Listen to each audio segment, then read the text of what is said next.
Okay, guys. So the second thing I want to talk about after kind of rehabilitation principles is almost defining key characteristics that we would come across in terms of elite athletes. And the three that I'm going to focus on in this session are agility, speed, and power, because they're either poorly understood or the way that we measure them is done quite poorly.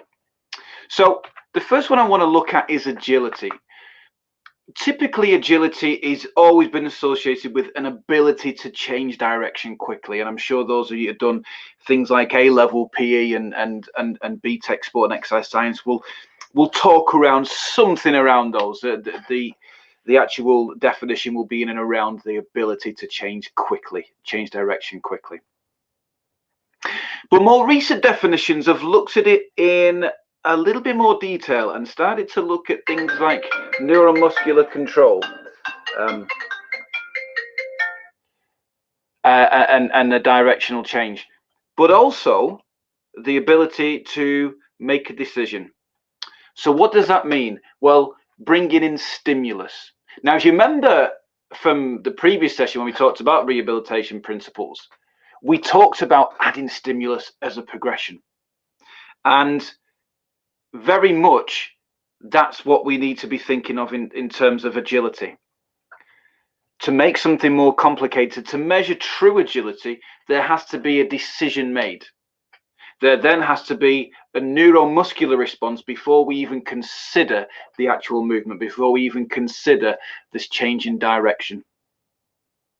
There's an awful lot of correlation now related to injury risk, and in terms of this kind of pre-activation or cold contraction of particular muscles.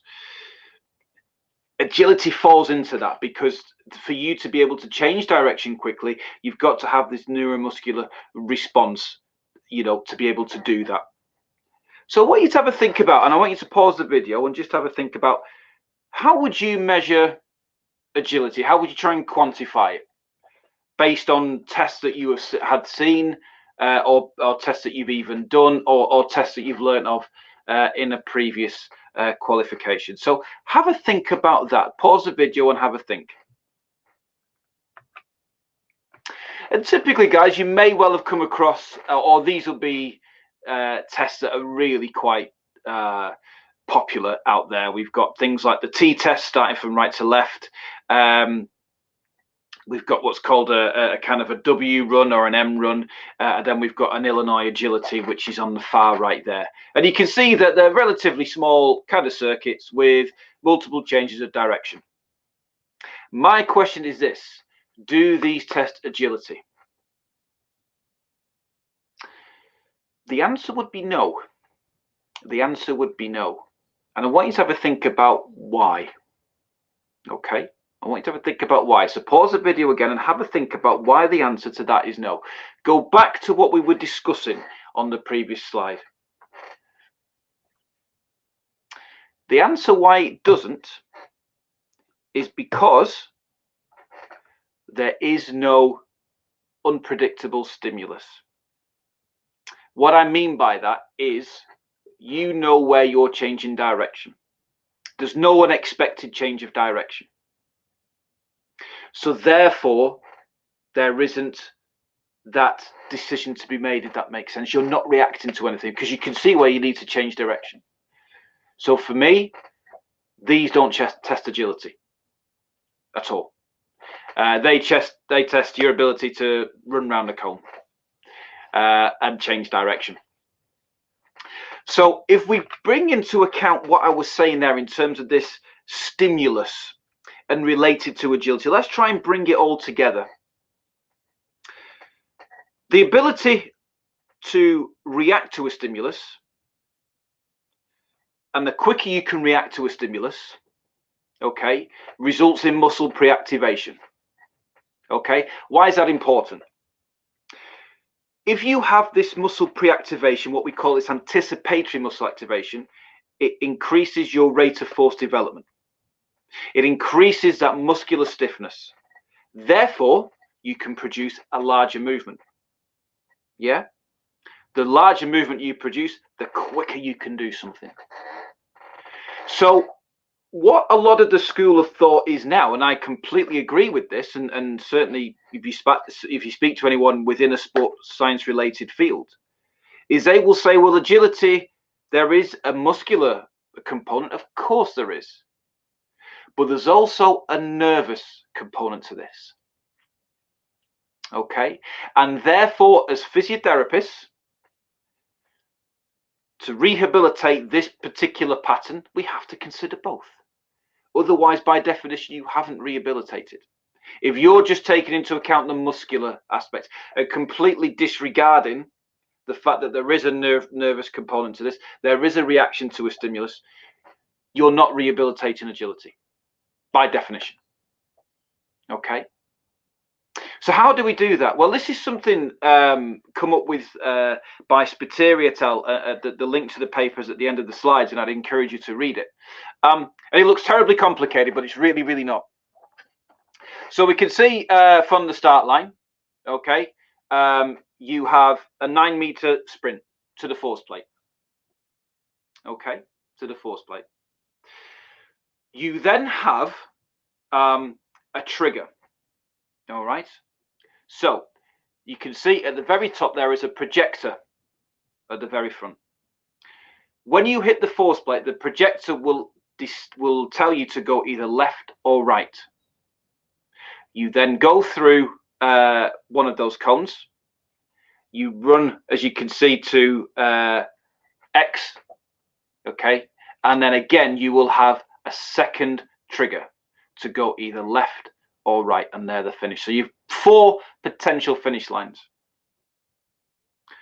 Because you do not know which way you're going to run, not once but twice, that takes into account agility, your ability to respond to a stimulus. Now, during rehabilitation, we're not going to drag a projector or anything like that out onto the field, of course not.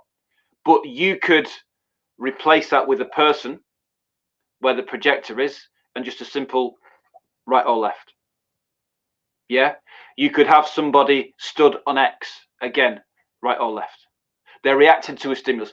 Again, when you get more sport specific, you could bring a ball in there, you know, whatever it is, rugby, football, whatever, it doesn't matter.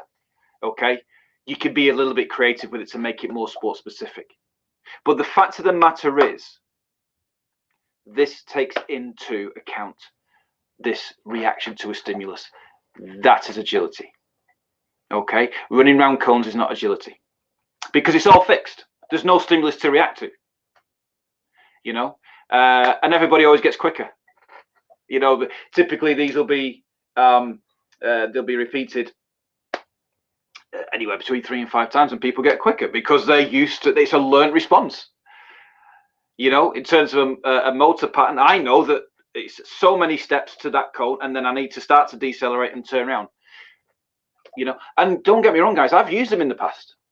And it's only probably later on when I sort of started to do my master's degree at 2008, 2009, when I started to think, oh crikey, I'm not really measuring agility here. And there's a whole host of research out there to support that. But there's never ever one stimulus, is there? There's very rarely 2, more often with multiple. So how does that affect performance? How does that affect movement? Without getting too carried away in terms of the psychology, basically when there's stimulus offered or presented close together, the response to the second stimulus is delayed, and it's called a refractory period or a psychological refractory period.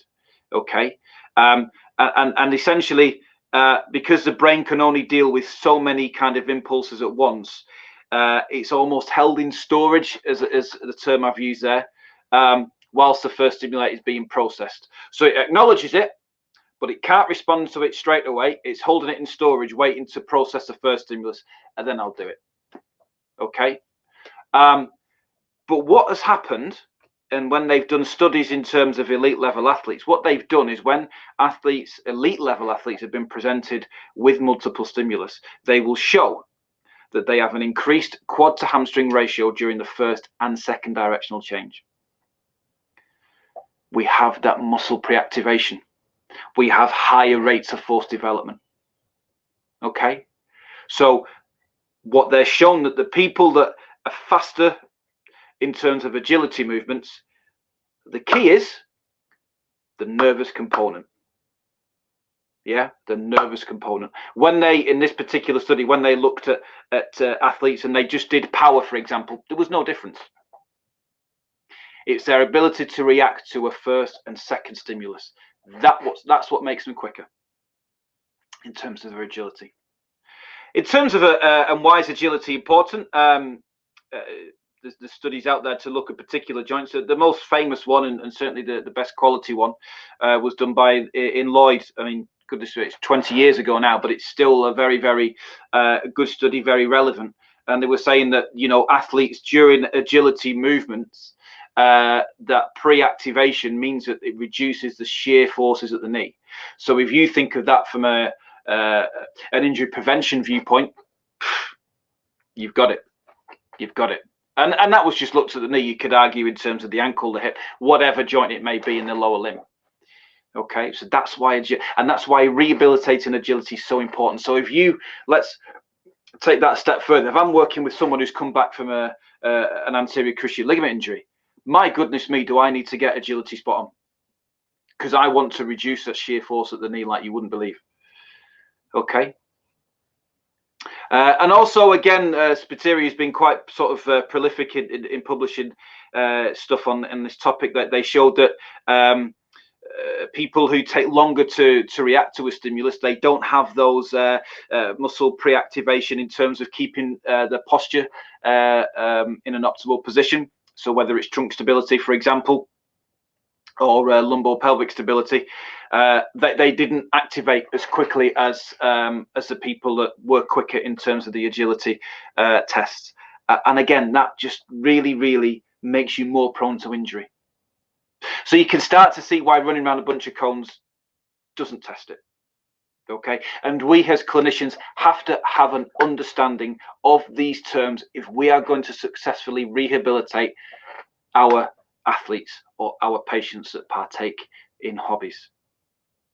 So this is where you get to critique me again. Okay, so I'm going to show you a video. This is 3 minutes long. I'm not going to play it all, but I want you to answer the question, and I want you to be brutally honest. Okay, does this test agility? I'll play it 2 or 3 times through. Okay, so whilst we're going through the movement or the the drill, I'll tell you a little bit about this chap. Grade 2 MCL. So he had a decent tear of his medial collateral ligament through in a block tackle. So he's going over, and then we've got the change his direction here. Okay. I've added a bit of ball work in. So this is one of his sort of mid to later ones in terms of looking at agility. And you can see he's striking a ball with the instep. So it's stressing that medial ligament. The reason he's got a tuber grip in is because he wanted one on. He felt more secure. You know what? If an athlete feels more secure wearing a tuber grip, fine, he can wear it. He can wear a pink one for all I care. Okay, so that's certainly not my doing. So we'll watch it again. So we've got some lunges there. That's a 35 kilogram bag. The reason I'm doing that is I really want to kind of fatigue his quads. Okay, so I want him to be able to produce this movement while we're fatiguing the quads as well. Okay, so round the cones with the ball, pass it to me. I'm putting it on an absolute plate for him, and he still misses. So have a think. Does that test agility? Bearing in mind the definition that we've looked at, does that test agility?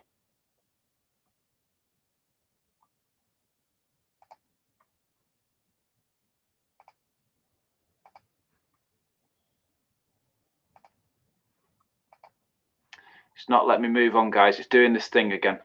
So what I'll have to do, I'll have to end the show and then go on to the next one. Sorry about this. The answer was no. The answer was no, it doesn't test agility. And the answer is because everything was controlled. So he knew when he had to jump over the hurdles. He knew when he had to go around the poles. Even though I put a ball in there, he knew what he had to dribble around the bigger cones. And even though I was passing the ball, he knew the direction the ball was coming from because I went right, left. So he knew. This is a similar return from injury, grade 2 MCL. And he's a lad, the smaller lad. He won't mind me saying that. Basically, is the one to focus on here. So I'm going to play this a couple of times because it's only very, very short.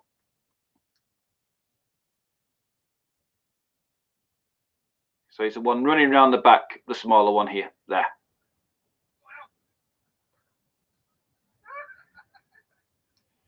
So let's watch that again.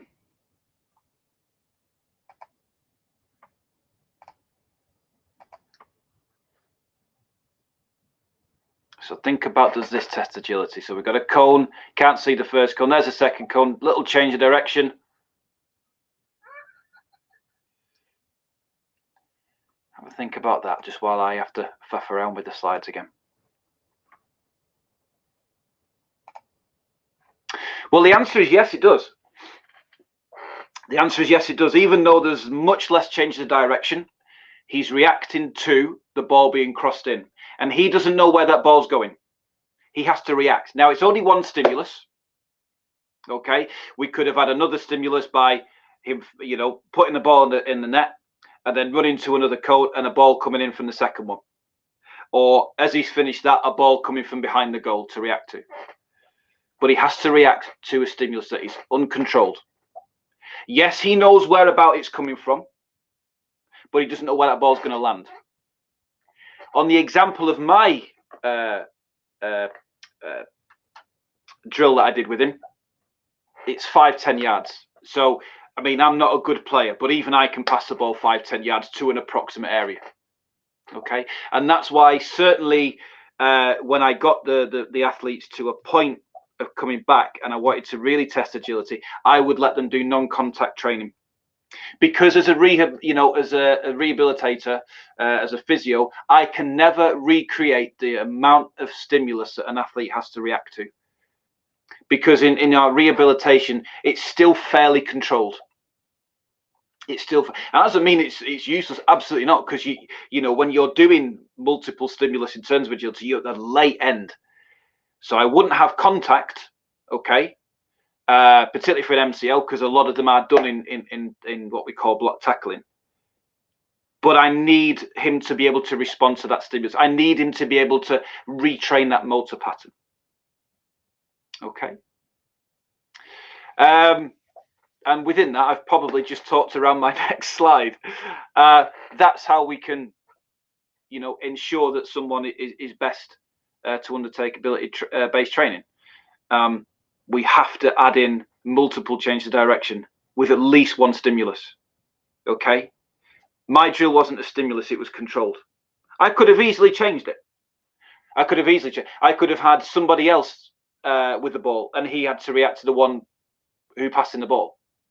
And we would mix up the order, you know?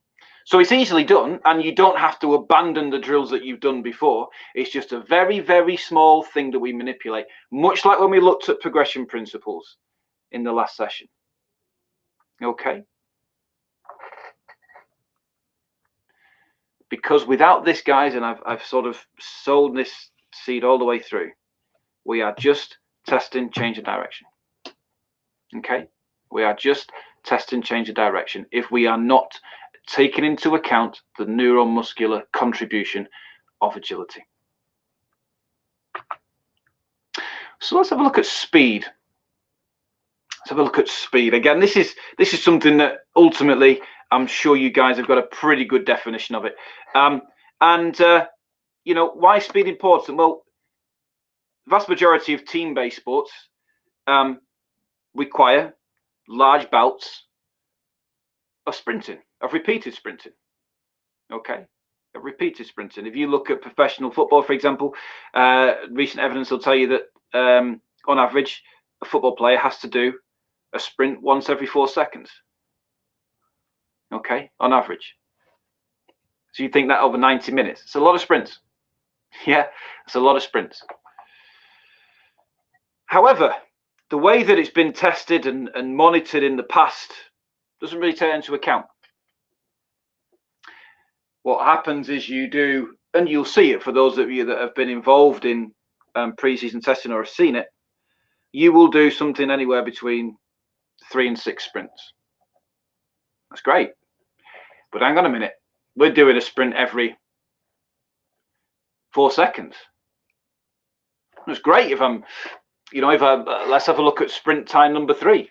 Perfect. What you like after 33. And we've got to take into account this fatigue because injuries that have been obtained from sprinting is a large fatigue factor associated with it. How do we know? The vast majority are in the last periods of the game. Okay, so the institution I was at previously, we did the injury surveillance for the last 5 years for the Super League, and we looked at one of the most common ones in rugby league is hamstring injury, which surprises you, doesn't it? Because you think, God, these guys are, the S&C sort of up here. Well, it's not. And the hamstring injuries are towards the end of the games. Yeah. Or at the very least towards the end of the half. Very, very few occur in the first quarter of the game or the third quarter of the game. It's always in the second or fourth. So therefore, to rehabilitate somebody by definition, don't we have to replicate that mechanism of injury? Of course we do. But we haven't done in the pit, previously. We'll get someone to sprint 3 times and tick them off and go, yeah, you can sprint, great, off you go.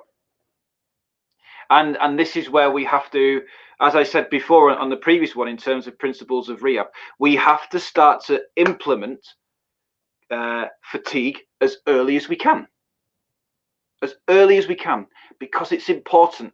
It's not about how somebody performs a movement the first 3 times. It's more important how they perform it the 34th, the 35th time. And we've got to get that in. And that's certainly, in my opinion, and my whole PhD is based on incorporating fatigue into rehabilitation. We have to incorporate it better.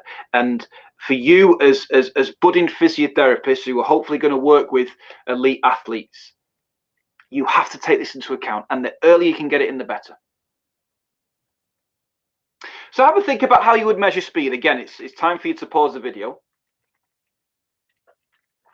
Think how you would measure speed. Just have a little think, have a jot down on a bit of paper, and then unpause.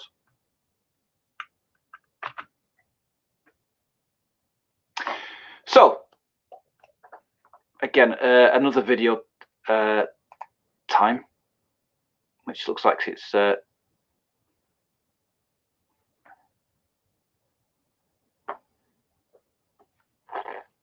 don't know if you guys can actually see that, but it's essentially it's somebody who's, you'll be able to play this in the non-narrated videos. It's a lad that's come back from a stress fracture who you saw him in the first set of slides. Let me just get my everything back up where we're up to. You saw him in the first set of slides in terms of principles of rehab, doing the grass sessions. It was him coming through sprinting, and he beat everybody hands down. He beat everybody hands down. Is that deemed a success? No, it's not, because that was one sprint. It'd be deemed a success if it was at the front of the running on the 14th or 15th. I'd probably take a bit of solace from that. So we think about the question before the video. We asked how you would measure speed. And again, you'll have come up with something along the lines of, let's do the thing again. Let's do this. You'll have come up with something along the lines of this. Okay, so we've got 30-meter or 20-meter sprint tests, where you have a start line and then a start gate. So you're measuring acceleration really.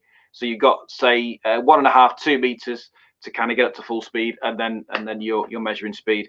Or something like the flying 30-meter sprint test, where again you can see they've got sort of 30 meters to build up and then 30 meters to kind of to finish.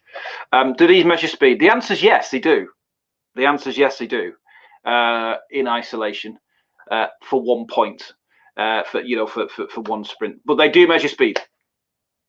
But ultimately, as we've talked about it, is we have to incorporate my second favorite F word behind functional is fatigue, and it's probably one of the most important things that you can start to bring in terms of your rehabilitation with well, do you know what, the vast majority of your patients, guys, because even if you're looking at somebody with chronic lower back pain and we're looking to improve lumbar pelvic stability, when we're talking about activation of local stabilizers, be it transabs, be it I don't know, glute med, things like that, we're not going to get them to do it 3 times.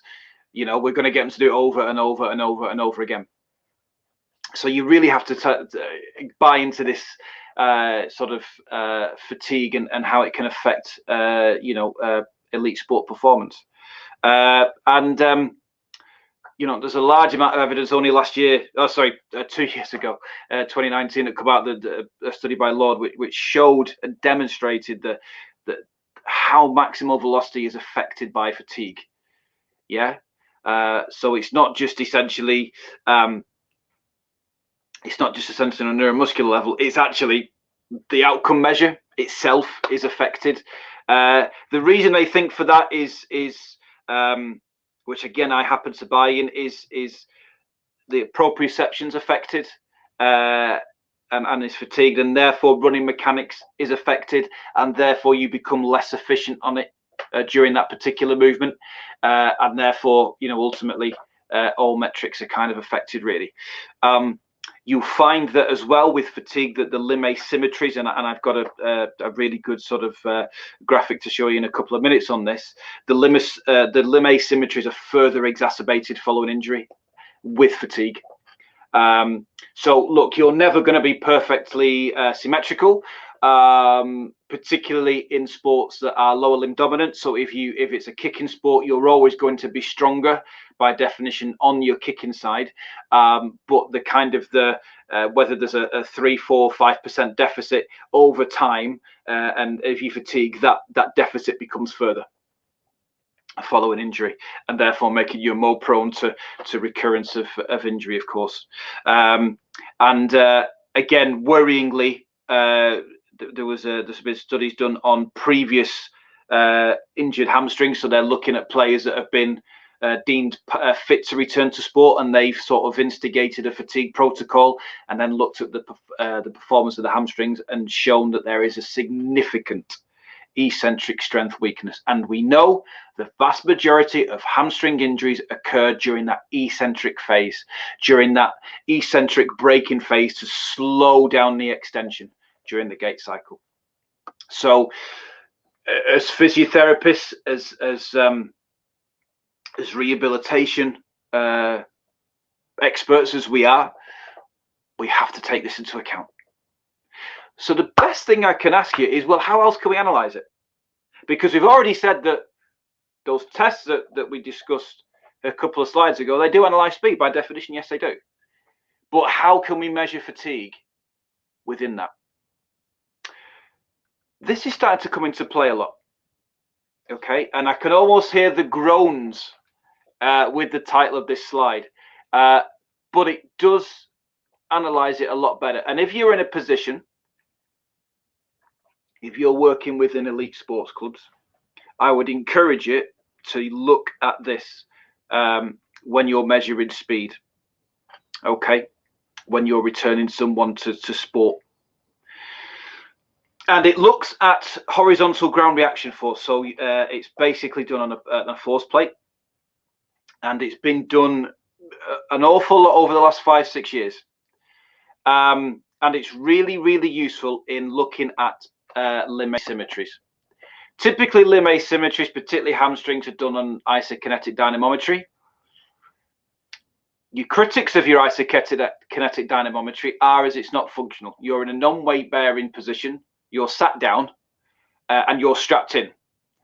It's not functional. Whereas this is. And you basically get your athlete to perform repeated sprints. Okay.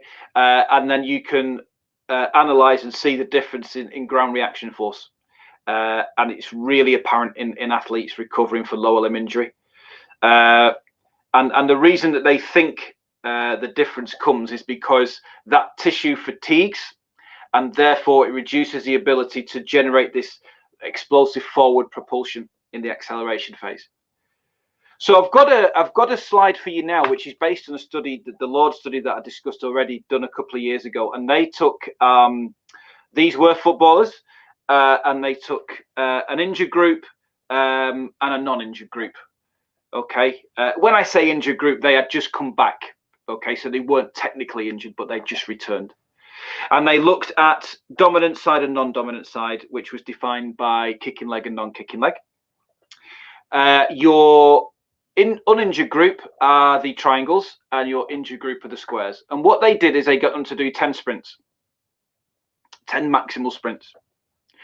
And you can see with, if I get the my pointer. So if you look at the uninjured group, okay, you can see that the difference between the two is pretty consistent all the way over the 10.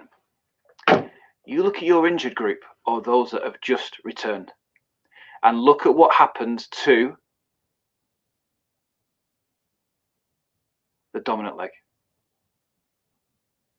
Okay, look at it after sprint 3. Look at the gap compared to sprint 1. Look at how big that gap gets. But they've been past fit to play. You think of the injury risk here. What would happen if we extended this and did 20 sprints? Think what would happen here. Think of the injury risk. So for us going, oh, well, do you know what? He sprinted 30 meters and he's got the exact same time that he did in pre-season. Think about how shallow and how misplaced that fitness test is. And think of the risk that you are putting your patients under. Okay? So we have to, as experts in rehabilitation now, particularly in elite sport, you have to consider more than just how they perform it on the day, because it's a you know, I cringe when we have people doing fitness tests on the day of a game. I cringe, and it still happens, and it baffles me how people can do that and not sort of be embarrassed. You have to start to think a lot more. You have to start to think deeper than just measuring somebody's sprint between 10 and 20 meters on a Thursday, saying they're fit for a Saturday. You have to get away from that, because the biggest thing for me as a practitioner, and the biggest bugbear, is if an injury reoccurs. I used to take that personally, thinking, well, I haven't done my job correctly. Okay.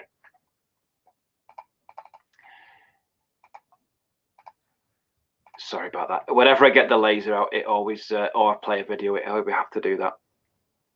So therefore, if we're looking at speed, guys, in terms of our rehab principles, we have to have a repeated bout element.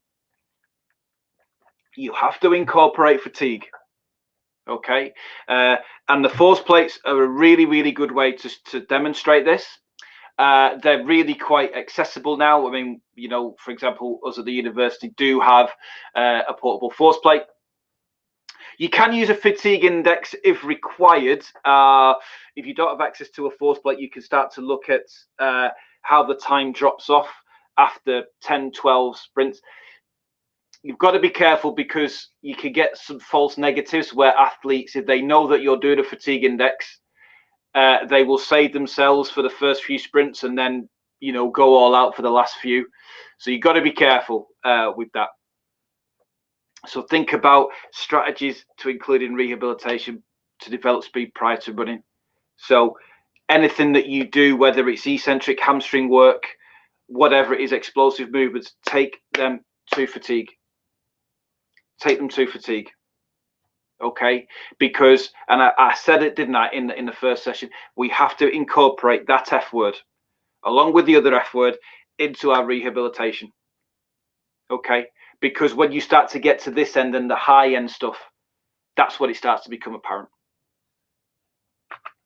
And finally, power. Power's, you know, very, very easy to define, and you know, that's not changed. It's how quickly somebody can produce a maximal force. So it's a speed at which a force is produced, almost to kind of put two things together.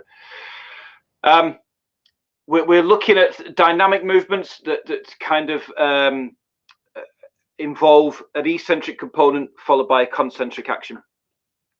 That's the key definition of them. So there is a certain amount of eccentric kind of loading, which then stores this elastic energy, which is then released into this concentric contraction.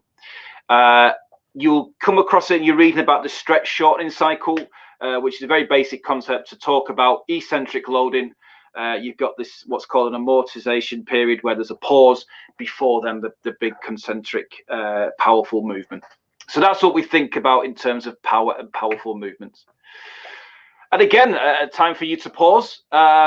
Do these measure power. So we've got what's called a sergeant jump on the top left, which is where you measure your as high as you can reach. That's not very helpful when I'm reaching above the camera. So as high as you can reach, and then your maximal jump, and you take into account the difference. We've got a standing broad jump coming across there. We've got as we can see, bottom right, we've got an overhead throw with a weighted medicine ball. Do these measure power? Have a pause and then have a think. The answer is yes, they do. Yes, they do, because there is an eccentric loading period followed by a powerful concentric muscle action. So yes, they do. But again, and there's always a but, isn't there, as you've probably gathered by the tone of this session. We have to be concerned with how an athlete is producing power, rather than being obsessed with the outcome measure, rather than being obsessed with, oh, look, they can jump that high. Well, okay, how are they doing it? Because again, when we use that F word, how does that change over the course of fatigue? Again, if you know, the best way I can suggest that you measure this is through the kinematics, by looking at how they're produced using neuromuscular properties, and how that how that changes over time. One of the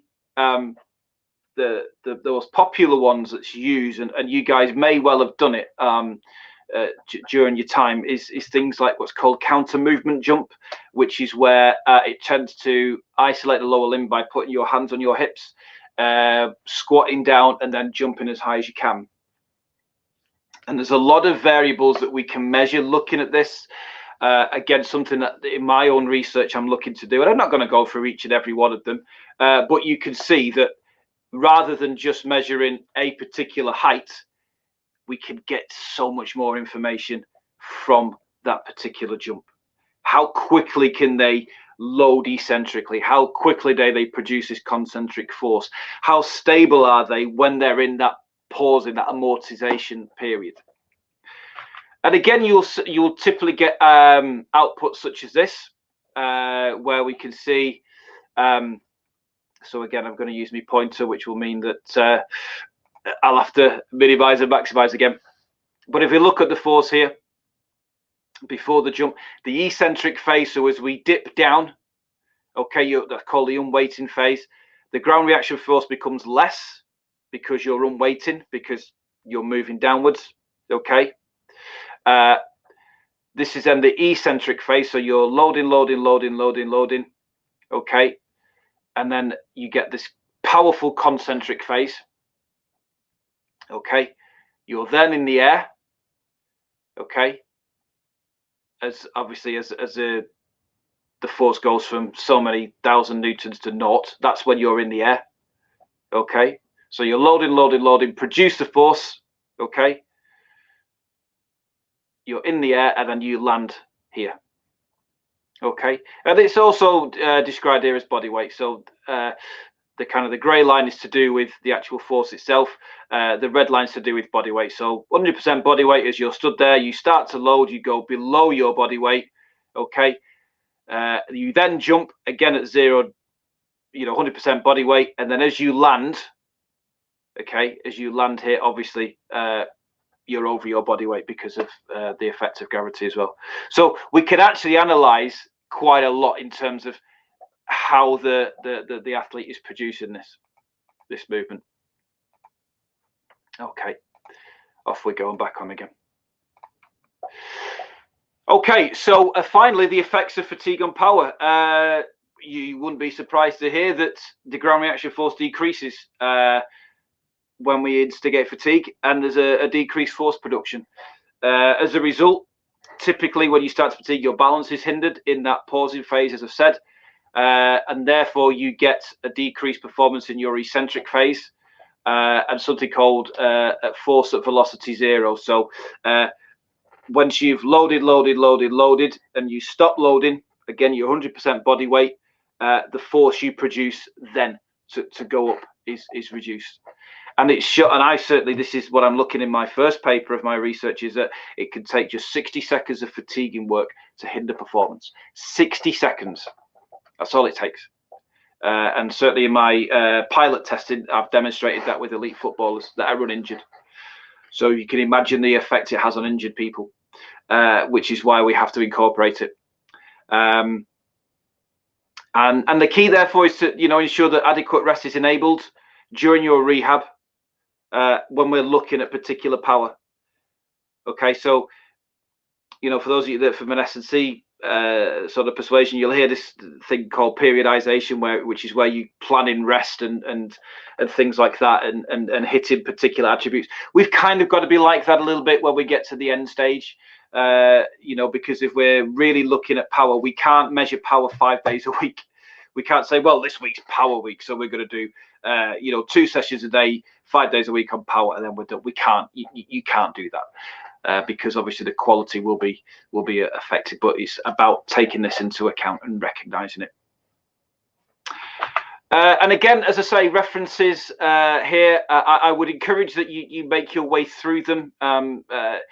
Again, some of these are kind of there for keeps, really. So after you graduate, I think for me, certainly in terms of preparing for the practical sessions, certainly the Spiteri papers are a good one to read, absolutely, and the Lord paper as well. So if you're going to read 2, I would read those 2. Again, the hyperlinks are there, guys. So in terms of your non-narrated stuff, so just click on the hyperlinks and you should be able to download them and have a read.